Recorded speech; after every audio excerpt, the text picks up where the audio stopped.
Hi there.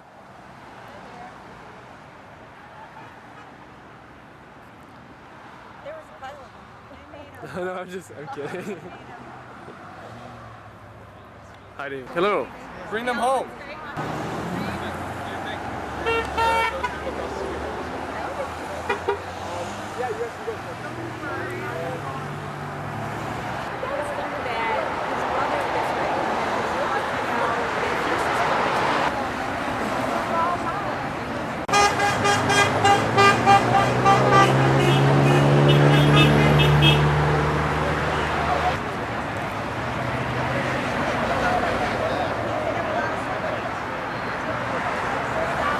We're here in front of the office of Congressman Kirk.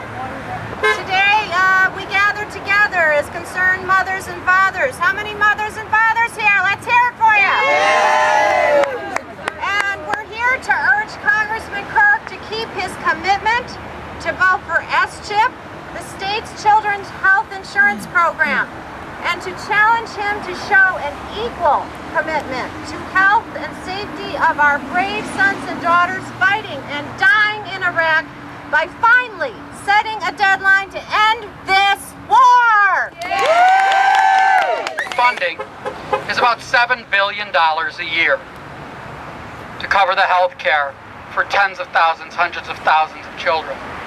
The veto override is scheduled for October 14th. In the 10 days between now and the time we vote to override the veto, the United States of America will have squandered $7.2 billion on the military misadventure in Iraq.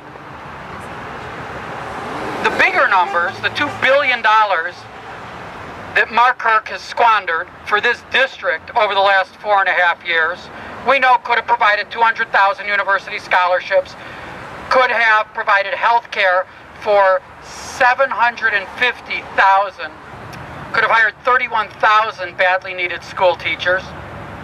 On a national level, we could have provided health care, free lunches to 1.1 million children every single day.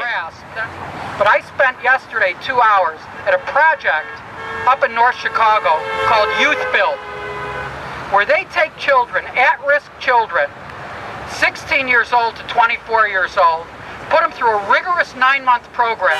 They get them off of drugs, they keep them out of jail, they keep them out of gangs, and they put them into good-paying, usually union, carpentry jobs. When I raised my hand and asked, how many kids can you accommodate in this program? Well, they can accommodate 80 every 9 months. And what's the stumbling block between 160 or 320 or 640? Well, there just isn't the funding. Up in Highland Park, in Fort Sheridan, we're putting in military housing so that we can make homes for the servicemen and women and their children that this administration asks to go off to fight and die. But this government doesn't have the money for the impact aid to educate those children. We sure appreciate that you stood up, or maybe are going to stand up and vote to override the veto on SCHIP. But in January, we're going to begin a debate about $200 billion more, what Lieutenant General William Odom, former National Security Advisor to Ronald Reagan, calls the greatest strategic disaster in United States history. It is not enough anymore, Mark, to say, well, I'll vote for this, but I won't vote for that. Enough with that, with the rhetoric, Mark. Enough with the posturing, Mark. It is time to mark a date and tell when the American military occupation of the sovereign nation of Iraq will end.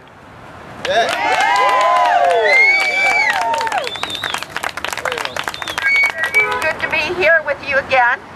We did a little presentation in one of Mark's meetings a couple months back. We gave myself and 2 other military moms, gave him a folded flag that represented the almost 4,000 deaths. You cannot support the future of children. You cannot vote for their health care if, when they're of age, you send them overseas to fight in an illegal, immoral war. That there has been 1 million Iraqis who have died.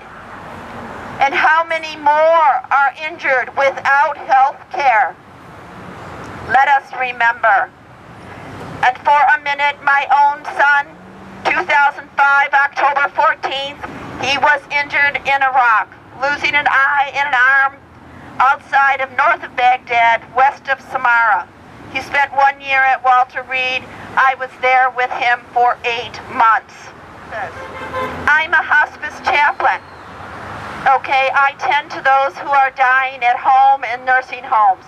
I see what the cuts in health care are doing to those folks, to the services that they aren't receiving. And as we've already mentioned, education, the infrastructure, all of those. So Congressman Kirk, if you support the children, set the deadlines to bring the troops home. I was just there for the march. We were lobbying both Obama and Durbin, saying defund the war, deauthorize it, whatever you need to do.